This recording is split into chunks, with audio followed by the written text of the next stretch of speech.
Je m'appelle Marc, je suis originaire d'une famille de 6 enfants. On a habité Grenoble jusqu'à la fin de mon collège et je suis arrivé à Lyon pour mon lycée. J'ai fait mes 2 premières années d'études supérieures à Lyon et puis après je suis parti à Belfort 3 ans pour faire une école d'ingénieur. Et à la fin de cette école, je suis parti 1 an à Madagascar.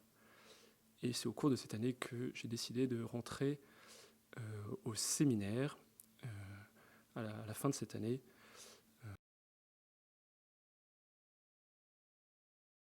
Je peux retenir 2 événements importants dans ma vie de foi qui sont liés à la prière.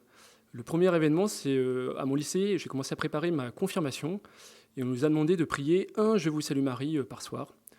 Et en fait, je me suis dit, ça m'a hauteur. Avant, je ne priais pas régulièrement. Et un Je vous salue Marie par soir, je me suis dit, ça, c'est faisable. C'est à peu près à mon niveau. Et j'ai commencé donc à prier tous les soirs. Et ça a vraiment été une étape majeure dans ma relation avec Dieu, d'avoir au moins un rendez-vous quotidien avec lui.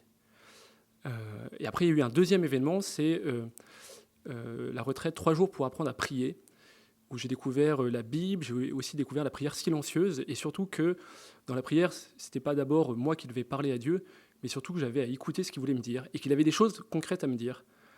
Alors ça a été comme un peu un bouleversement dans ma vie. En fait, Dieu peut me parler. Et grâce à ça, ma vie de foi s'est vraiment développée, et Dieu a vraiment pu devenir une personne avec qui je peux avoir une relation avec lui. Alors jusque-là, j'avais jamais ressenti l'appel, et l'appel est venu un peu après, quand j'étais en études supérieures, d'une manière assez simple. J'étais en formation pour des scouts et dans une équipe dont je ne connaissais pas très bien les personnes. Et au bout de quelques jours, il y en a un qui nous a annoncé qu'il rentrait au séminaire l'année suivante. Et à un moment où il nous annonçait ça, j'ai ressenti en moi cette question, et toi Marc, est-ce que tu veux devenir prêtre? C'est une question qui appelait plutôt une réponse positive. Et voilà, pendant quelques secondes, je me suis dit « Ah bah oui ». Puis la seconde d'après, j'ai dit « Ah bah non ». Voilà, il m'a fallu encore tout un chemin pour savoir répondre au Seigneur, pour pouvoir lui dire « Oui, Seigneur, je veux bien devenir prêtre ».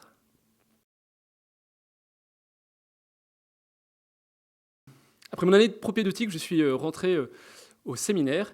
Et la petite surprise, c'est que mon évêque m'a demandé si j'acceptais de faire mon séminaire à Bruxelles, dans un autre lieu d'études, un autre séminaire.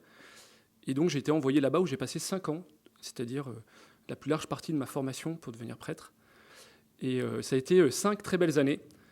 Ce que je retiens déjà, c'est qu'en rentrant en propédeutique, j'avais l'impression d'avoir fait le pas le plus important dans ma suite du Christ.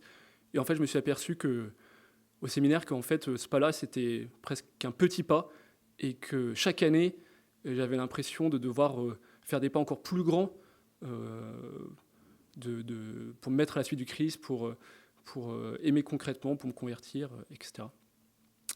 Un deuxième point qui m'a beaucoup marqué pendant mes années de séminaire, c'est qu'on avait là-bas une vie fraternelle très intense. On faisait tout, il n'y avait pas d'employés dans le séminaire.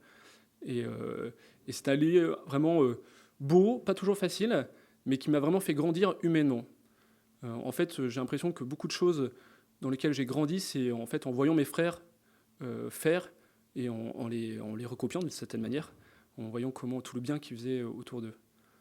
Un troisième point, ça a été la vie d'études. J'ai été à l'école de pères jésuites déjà d'un certain âge, et qui étaient des personnes qui étaient profondément unifiées dans leur vie intellectuelle, dans leur vie spirituelle et dans leur vie ecclésiale. Et ça m'a beaucoup marqué. Parce qu'il n'y avait pas de division en eux dans différents aspects de leur vie. Tout était unifié autour du Christ. Et c'est vraiment à leur école que je me suis mis pendant ces années de séminaire.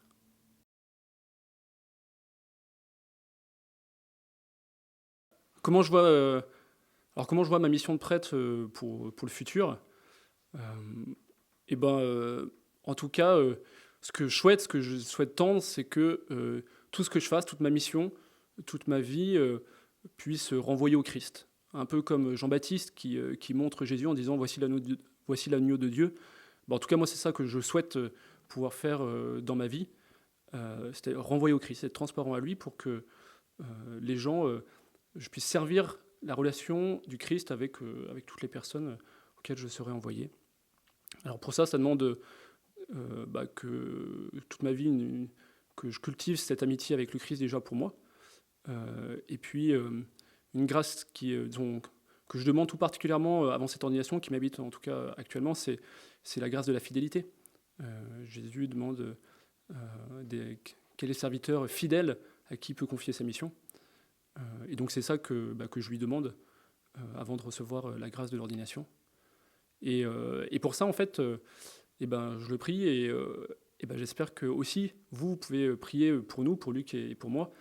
En tout cas, nous, on vous invite à venir la veille de notre ordination, le soir, à une veillée d'ordination pour venir prier pour nous, pour le diocèse, pour que nous soyons les prêtres que le Seigneur veut pour vous, et que vous veniez aussi le lendemain à l'ordination pour cette belle fête de l'ordination sacerdotale.